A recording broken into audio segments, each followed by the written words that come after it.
En este episodio vamos a destacar a una artista mexicana que ha dejado muchas enseñanzas y es un referente femenino hasta la actualidad.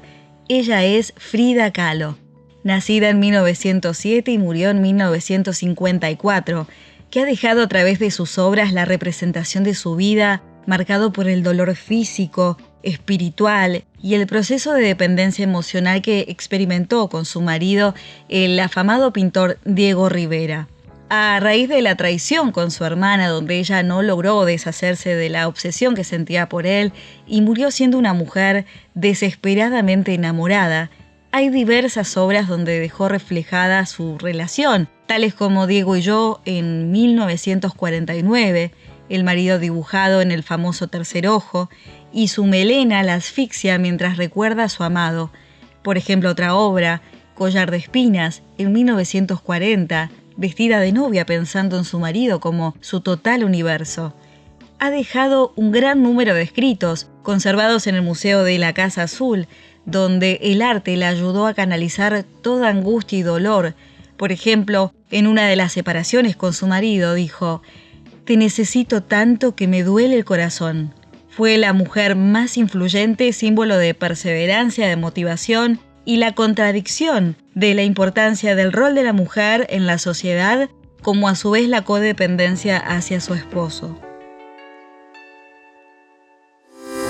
Bienvenidos al podcast Psicología Contigo, de lamentesmaravillosa.com. Un espacio de conversación y explicaciones sobre psicología. Psicología Contigo. Mi nombre es Vanina Maidana y les doy la bienvenida a este episodio del podcast Psicología Contigo. Nuestra invitada es Rocío Barrios, doctora en psiquiatría, especialista en psicoterapia en el malestar femenino, quien nos hablará sobre el tema dependencia emocional. Rocío, para mí es un placer tenerte. ¿Cómo te encuentras? Hola, ¿cómo estás? Para mí es muy emocionante y estoy muy agradecida contigo por esta invitación tan maravillosa de La Mente es Maravillosa. A través de tus conocimientos y toda tu formación y toda tu experiencia, ¿nos puedes ayudar a construir el significado de la dependencia emocional? Con mucho gusto. Primero hay que tener claros dos conceptos. El primero es que nosotros nacemos analfabetas emocionales y tenemos que intencionalmente ir aprendiendo cómo nos relacionamos afectivamente, porque usualmente nos relacionamos racionalmente y creemos que lo afectivo no tiene nada que ver. Y es todo lo contrario, nosotros somos seres emocionales que tenemos que entendernos a nosotros mismos para poder relacionarnos con el afuera.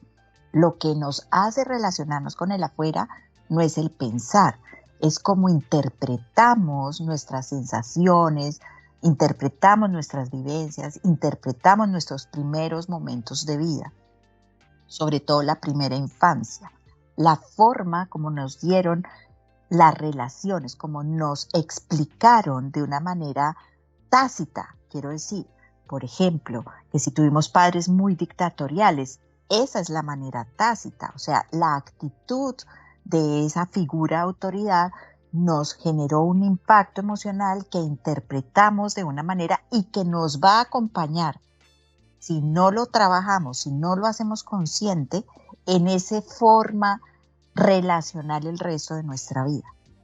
Segundo, que al ser un aprendizaje, si nosotros no lo trabajamos emocionalmente, pues vamos a tender siempre a repetir el mismo formato. Entonces, esto es muy importante tenerlo claro para anticipar qué es una dependencia emocional. Una dependencia emocional es entonces una relación en la que uno de los dos miembros de esa relación se siente en desconfianza de sí mismo, se siente sometido, se siente agobiado, se siente que no tiene la misma independencia, que ha perdido su autonomía y sin darse cuenta, porque es como un ladrón que le roba a uno todas estas habilidades emocionales que uno tiene que ir construyendo a lo largo de la vida, sin darse cuenta o dándose cuenta, pero no pudiendo salir de allí, que por eso el ejemplo de Frida Kahlo me parece maravilloso, porque fíjate que siempre se sintió sometida, pero siempre estuvo eclipsada porque se sentía que pertenecía a otra persona. Cuando uno cede sus banderas y las pone al servicio de otra persona, eso es dependencia emocional.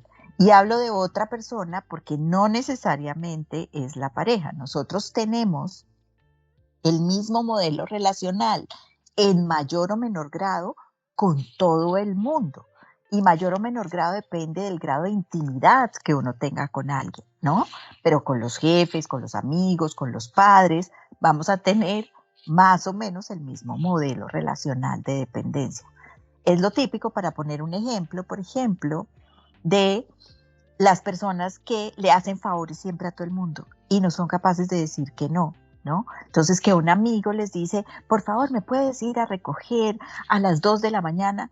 Y esa persona no quiere, pero no puede decirle que no y termina yéndolo a recoger a las 2 de la mañana y saliendo del lugar donde él estaba para irlo a recoger a las 2 de la mañana. Estoy poniendo un ejemplo extremo, pero suele pasar. Claro, a través de esto que has mencionado, ¿no? Esto de como un factor principal, ¿no? Uno de los factores que pueden suceder o desencadenar en una dependencia emocional. Cuando una persona lo está atravesando y está sintiendo que está mal o que algo no viene bien con ese vínculo, ¿qué frases o qué palabras pueden servir en ese momento para esa persona y no herir a la persona que está sometiendo a la otra a esa dependencia emocional? Por ejemplo, es inevitable, obviamente todos en algún momento lo hemos atravesado, ¿no? A través de una amistad que empieza a depender de una persona. A mí me ha sucedido que en ese momento yo no encontraba las palabras para no herir a la persona. Entonces, como gran profesional que es Rocío, ¿cómo nos puedes ayudar para poder salir de ese momento en el que estamos siendo sometidos a esa dependencia emocional? Es decir, ¿qué podemos decir a la persona para que no se sienta herida? Fíjate que aquí estás diciendo una cosa muy valiosa, y es que uno cree que va a herir a otra persona cuando uno va a hablar de algo que es una necesidad propia.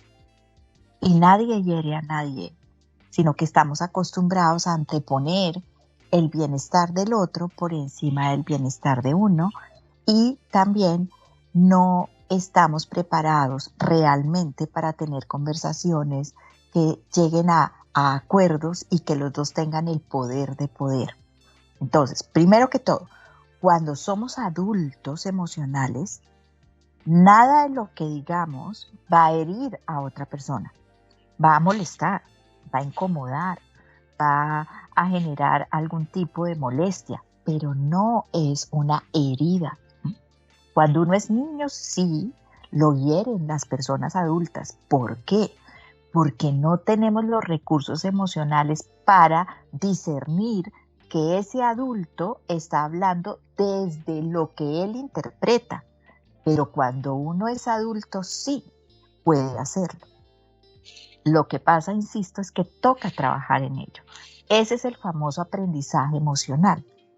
Entonces, cuando tú sientes que vas a herir a otra persona, ahí estás sintiendo que tú estás en una posición emocional diferente a la otra persona, ¿sí? Y le estás entregando el poder a la otra persona. Entonces, todo lo que se diga desde la necesidad propia es estimado y valorado. Insisto, es llegar a acuerdos. Entonces, voy a poner un ejemplo. Mira, es que yo me siento un poco abrumada con esta situación que estamos viviendo. Es primero poner cómo uno se siente. No es que tú me estás haciendo sentir así, ¿sí? No es ponérselo a la otra persona, sino es yo me siento un poco abrumada con esta situación. Si uno tiene una relación vincular con alguien, que es con todos, no es la persona la que le provoca el malestar, es la situación la que a uno le provoca el malestar. Entonces, cuando uno ya le quita la persona, pues uno puede hablar acerca de esta situación. Entonces, esta situación que estamos viviendo, ¿sí? Y la forma como tú me estás hablando, a mí me genera incomodidad, me genera bruma, me genera tensión, me genera agonía. Tengo que mirar entonces qué hacer con eso y por eso te pido que me des un momento o que me des un espacio o que me des una posibilidad de reflexionar y de mirar qué te puedo responder al respecto. ¿Por qué pongo esto así tan ABC? Porque fíjate que lo primero que uno hace es tratar rápidamente de resolver la situación y que lo entiendan a uno. Y eso genera una bola de nieve que se siente muchísimo más el impacto. Entonces, la segunda cosa, entonces lo primero es yo me siento de esta manera. Lo segundo es que es la situación, no la persona, no tomar nada personal.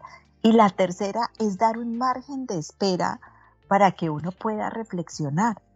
La cuarta, que nadie hiera a nadie cuando uno es adulto. O sea, nadie usualmente hace las cosas con la intención de herir. Por ejemplo, volvamos a Frida Kahlo y Diego Rivera. Diego Rivera no hacía las cosas con la intención consciente de herir a Frida Kahlo, con la intención consciente. Era su modelo relacional. Que su modelo relacional hacía que otra persona se sintiera inclusive violentada, eso es otra cosa, ¿sí? Pero la intención consciente, no. Si él se hubiera revisado, supongamos que hubiera ido a terapia, ¿sí? Si él se hubiera revisado, hubiera entendido que su forma de relación era agresiva o tenía algún tipo de violencia emocional o era abusadora hacia otro ser humano, pero nunca lo hizo, ¿ya? Claro. Por eso es tan importante el aprendizaje emocional, o sea, porque uno tiene que conocerse y saber desde dónde uno se está relacionando. Y para eso uno tiene que hacer ejercicios de autohonestidad con uno mismo.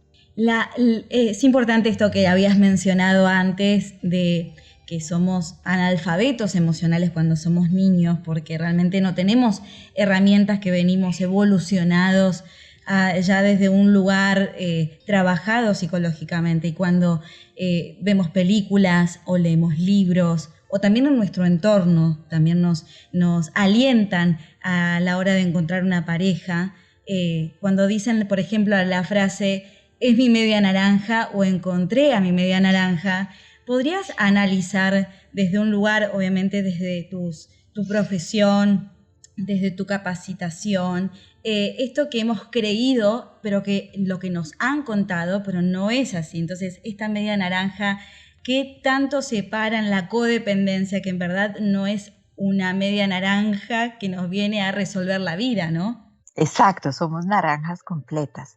Creo que hemos romantizado las relaciones y las hemos idealizado, y en un alto porcentaje se debe a los estímulos externos, ¿no? La mayoría de estímulos externos nos muestran que las relaciones de pareja son como una novela, ¿no? O bien que tenemos que sufrir mucho, porque en todas las novelas se sufre mucho, y que finalmente vamos a lograr que ese otro cambie, ¿no? Esas son como las dos cosas, ¿no? Que siempre tenemos que estar en una situación intensa de entrega hacia la otra persona, y que en algún momento esa persona va a ceder y va a cambiar y va a ser lo que nosotros deseamos que sea. Esas son, creo que, dos situaciones que tenemos aquí como en el imaginario colectivo que nos hacen muy vulnerables a las relaciones afectivas y a la dependencia, obviamente, que no son saludables. Entonces, las relaciones en realidad son una buena convivencia y uno tiene que aprender a eso. Volviendo al analfabetismo emocional, no es solo cuando somos niños. Un alto porcentaje de seres humanos, y por eso es que hay tanto dolor, tanto sufrimiento, tantas agonías, seguimos siendo analfabetas emocionalmente, porque fíjate que no nos enseñan cómo no relacionarnos. Lo que nosotros hacemos usualmente es repetir un patrón. Y si nosotros tuvimos un patrón de relación de sometimiento y lo observamos de nuestras figuras prioritarias, que son nuestros padres, con esto en ningún momento estoy diciendo, en ningún momento que los padres son los responsables. No, no, para nada. Estoy diciendo que cuando somos pequeños, somos mucho más vulnerables a las figuras que están cercanas a nosotros. ¿Que quiénes son? Pues nuestros padres, o sea, nuestras figuras cuidadoras. Y somos más vulnerables porque no tenemos las capacidades y las habilidades cognitivas, ni la madurez cognitiva ni emocional para poder darnos cuenta de que eso es el afuera y que pueden haber muchos modelos. No, no podemos hacer eso. Cuando somos pequeños, que es además hasta la adolescencia, y esto ya es un alto porcentaje de nuestra vida, nuestros cimientos dicen, lo único que existe es este modelo. Entonces, cuando tú creces, ya tu cimiento está, vamos a ponerlo así, viciado un montón por el modelo primario, el único que creías que existía. Por eso es que es tan importante que uno pueda reinterpretar, reflexionar, remirar. Obviamente depende también de nuestros rasgos de carácter. Pero volviendo entonces a la naranja, que no es media naranja, cuando uno cree que la felicidad, el bienestar, la tranquilidad, la plenitud depende de que uno esté con otro ser humano, en ese instante uno mismo está estableciendo una relación de dependencia hacia otro ser humano. Porque esto también es bien importante decirlo. Y es que en las relaciones de dependencia hay dos responsables. El que es activo, o sea, la persona que tiene unos rasgos de carácter muy impositivos y a la vez muy despreciativos, y la persona que tiene unos rasgos de carácter que tiende a someterse. O sea, las dos personas tienen que hacerse cargo del tema.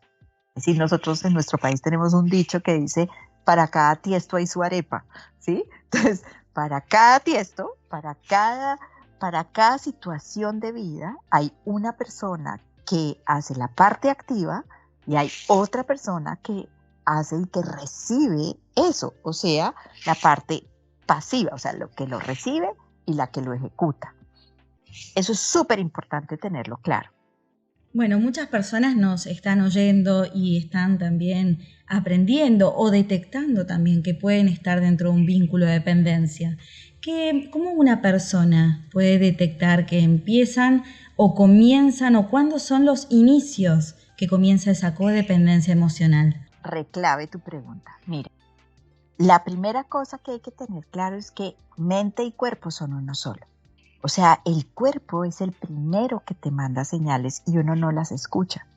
Entonces, si tú empiezas, por ejemplo, a dormir mal, a tener dolores de cabeza permanentes, a tener sensación de taquicardia, de agonía, de como que uno no se halla, que tienes síntomas gastrointestinales y vas al médico y te dicen, comillas, que no tienes nada. Sí tienes.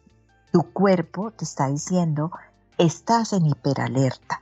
Y estás en hiperalerta porque hay una situación externa que tú estás sintiendo en amenaza. Entonces escucha a tu cuerpo. Tu mente, tu parte emocional siempre te va a proteger. Lo que pasa es que la parte emocional no te dice, alerta, 1, 2, 3, por favor, alerta. No te lo dice racionalmente. Es como si fuera un mensaje cifrado. Te lo dice con tu cuerpo. Entonces, si tú sientes desazón, agonía, incomodidad, tensión, que siempre te sientes en alerta, estás en una situación que tu mundo emocional está en amenaza. Y amenaza quiere decir que te sientes despreciada, desvalorizada, cuestionada, criticada, no vista.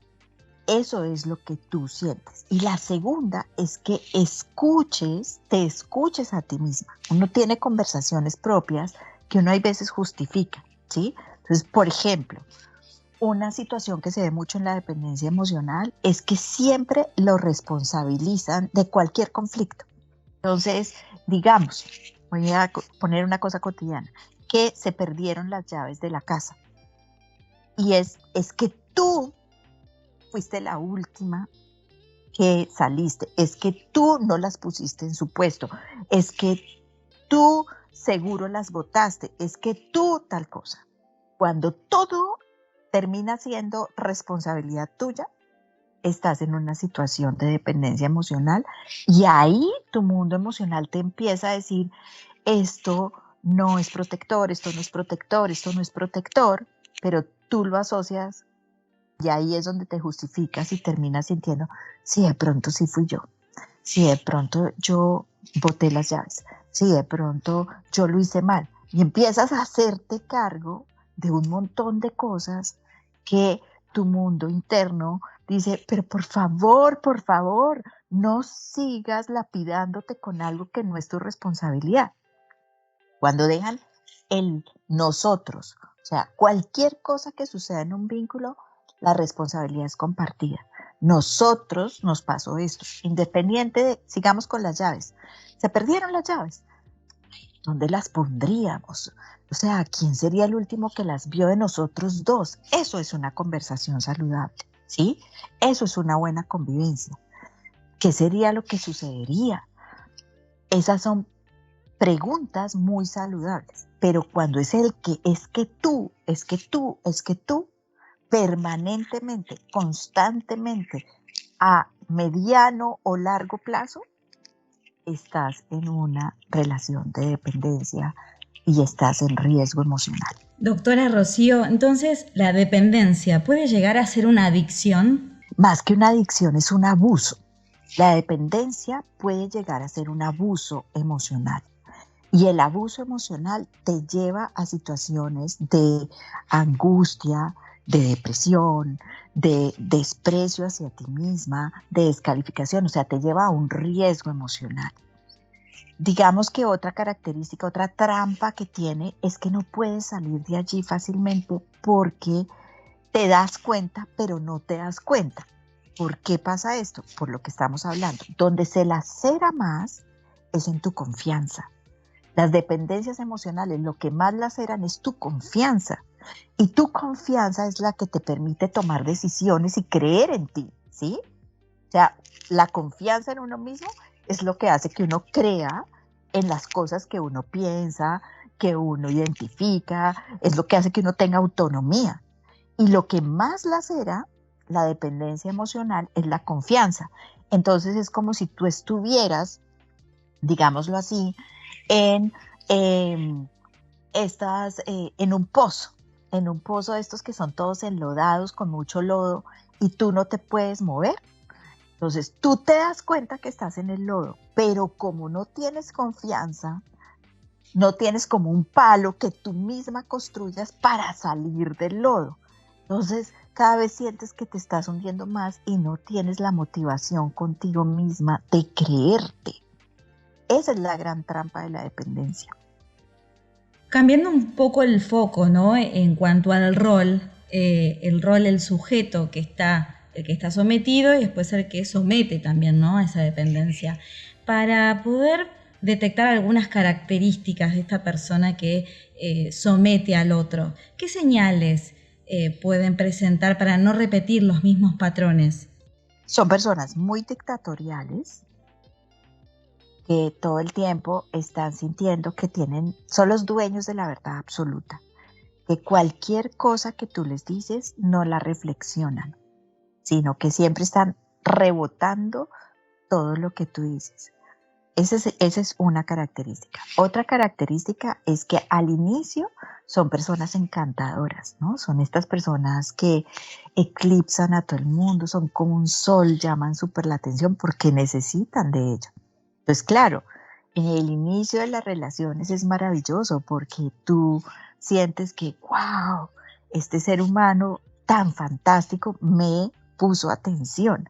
Y ahí tú quedas en su trampa comunicacional, en su trampa relacional. Pero cuando ya tienes una situación más profunda, una relación más profunda con ese otro empieza a ser un tanto despreciativo contigo. ¿Cómo se ve el desprecio? El desprecio se ve en que lo que tú dices no es tenido en cuenta, en que lo que tú haces es criticado, que si no haces las cosas como le parece, le genera mucho malestar. Entonces, así es como se ve una persona que eclipsa, ¿no?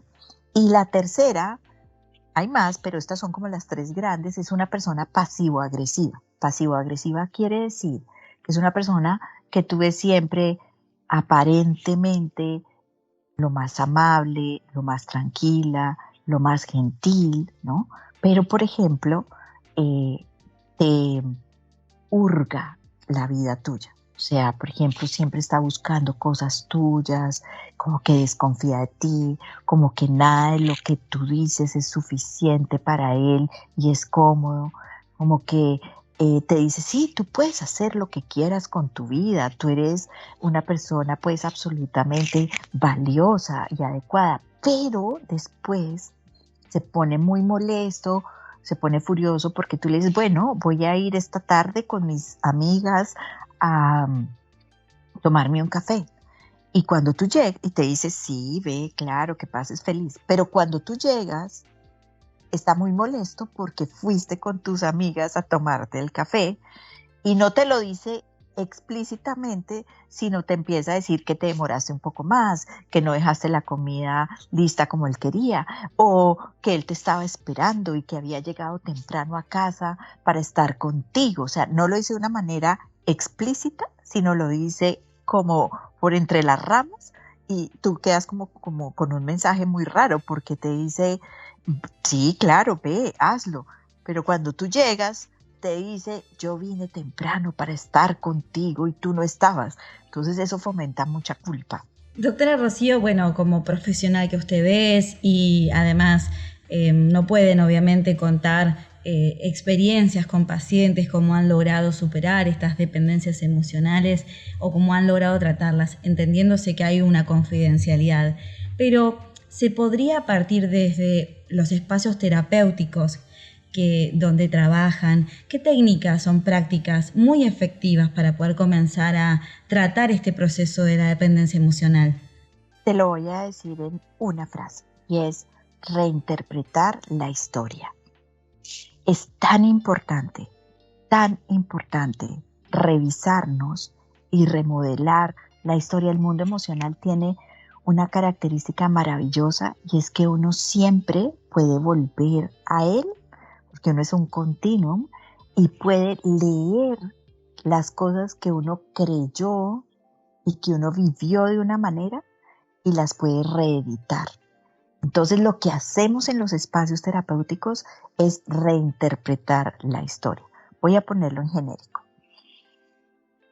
Llega una persona a los espacios terapéuticos y viene porque siempre ha sentido que no es lo suficientemente merecedora de tener a alguien que la estime.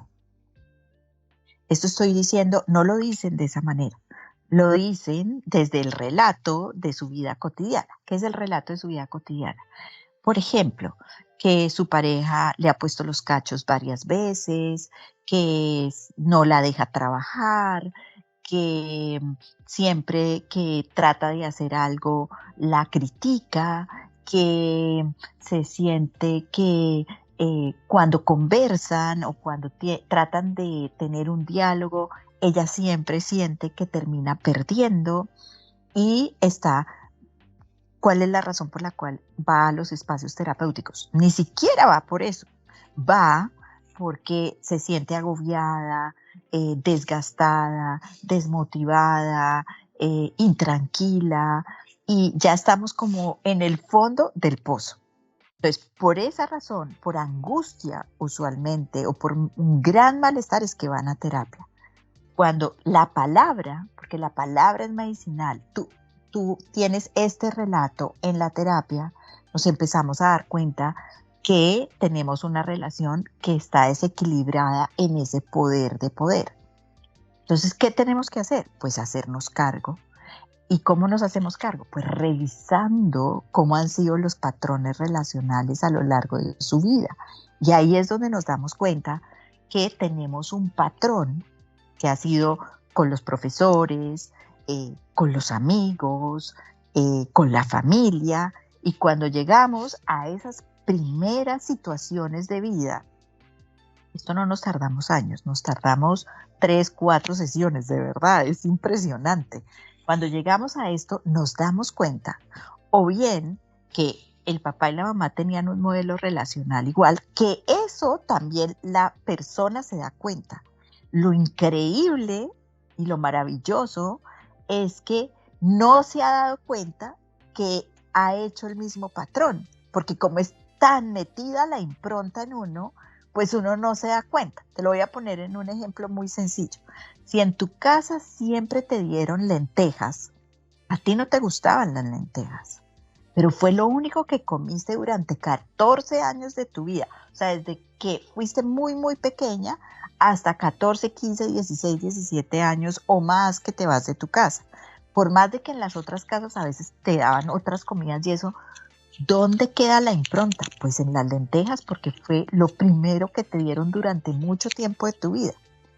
Cuando tú vas al supermercado, la primera vez que tú vas solita con tu primer dinero, ¿qué es lo primero que vas y compras? Casi que en automático. Siempre, bueno, las lentejas en este caso, las que han dado la mamá. Exactamente, ¿ves?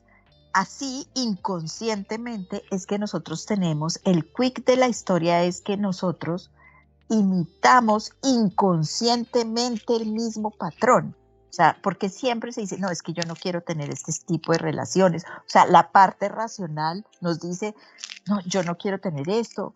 Mi mamá estuvo muy sometida a mi papá, fue una relación muy disfuncional, fue una relación muy maltratante. Racionalmente lo entendemos, pero emocionalmente la impronta que queda es la misma. Y no nos damos cuenta que estamos allí. Cuando lo podemos reinterpretar y entender qué significó para nosotros eso, que esa es la parte que hacemos en los espacios terapéuticos. Entonces, por ejemplo, ¿qué significó que tuviera una relación, que hubiera crecido en una relación donde mi mamá estaba muy sometida a mi padre? Porque cuando uno es pequeño, pues los idealiza. Entonces es dolor, sufrimiento, miedo, amenaza. Entonces, cuando entendemos qué significó para nosotros y trabajamos sobre el miedo, la amenaza, el dolor, el sufrimiento, ahí es donde tú te liberas y puedes empezar a aprender a relacionarte desde lo que tú desees, desde lo que tú veas que se identifica contigo. Ahí es donde tú lo puedes empezar a hacer. Entonces toca es entender qué significó para mí, trabajar sobre eso que significó para ti, para que realmente te puedas liberar, lo puedas transmutar y reinterpretar las relaciones de tu historia. Este podcast se realiza gracias a la participación del equipo de audiovisuales de nuestro sitio web e invitados. Psicología Contigo. Bueno, Rocío, la verdad que es un tema tan profundo que requiere de un profesional que pueda ayudar a este proceso de sanación, y muchas personas en este momento nos están escuchando que seguramente estén interesadas en poder contactarte. ¿Qué vías de contacto utilizas o cuáles son tus redes de contacto o las redes sociales que usas? Bueno, mi red es Tu Alma en Calma, porque precisamente eso no lo hemos nombrado, pero la idea es que uno no es que se sienta feliz todo el tiempo, porque eso es imposible, pero sí que se sienta uno en calma con uno mismo, independiente de lo que esté sucediendo en el afuera. O sea, el afuera puede provocarte una situación de tensión, pero tú puedes sostenerte en tu calma a pesar de sentirte tensa, y eso te permite revisar, reflexionar, observar y resolver lo que te esté generando tensión. Eso te permite vivir objetivamente el afuera. Y al vivir lo más objetivamente posible el afuera, te permite darte cuenta cómo son las personas con las que te estás relacionando e interactuar con ellas de una forma muchísimo más funcional. No es no relacionarse con la gente, es aprender a darse cuenta quién es uno, cómo sostener la calma de uno, y eso te permite ser una persona que puede relacionarse con quien sea, porque ya sabes que tú eres tu centro. Por eso se llama Tu Alma en Calma. Entonces, mi Instagram es Tu Alma en Calma y mi página web es Tu Alma en Calma. Esos son los dos medios por los cuales me pueden contactar. Doctora Rocío, ha sido un honor y un placer poder dialogar por esta afección, ¿no?, de la dependencia emocional, que realmente, mucha gente lo está necesitando y lo está ayudando. Y yo en lo particular he aprendido muchísimo, así que le agradezco su tiempo y este espacio compartido donde nos ha brindado un montón de herramientas y posibilidades para poder tratar este proceso, así que le agradezco muchísimo. Gracias a ti por esta invitación, de verdad, la valoro mucho. Esperamos que hayas disfrutado de este podcast. La experiencia de hablar con la doctora Rocío Barrios nos ha inyectado de conocimientos muy positivos y sobre todo ayudar a personas que están padeciendo esta dependencia emocional. Los invitamos a visitar nuestro sitio web de psicología en lamenteesmaravillosa.com. Nos encontraremos en el siguiente episodio con más contenido.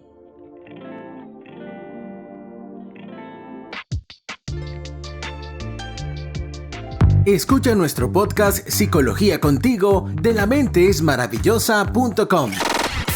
Un espacio de conversación y explicaciones sobre psicología. Todos los viernes, 19 horas, España.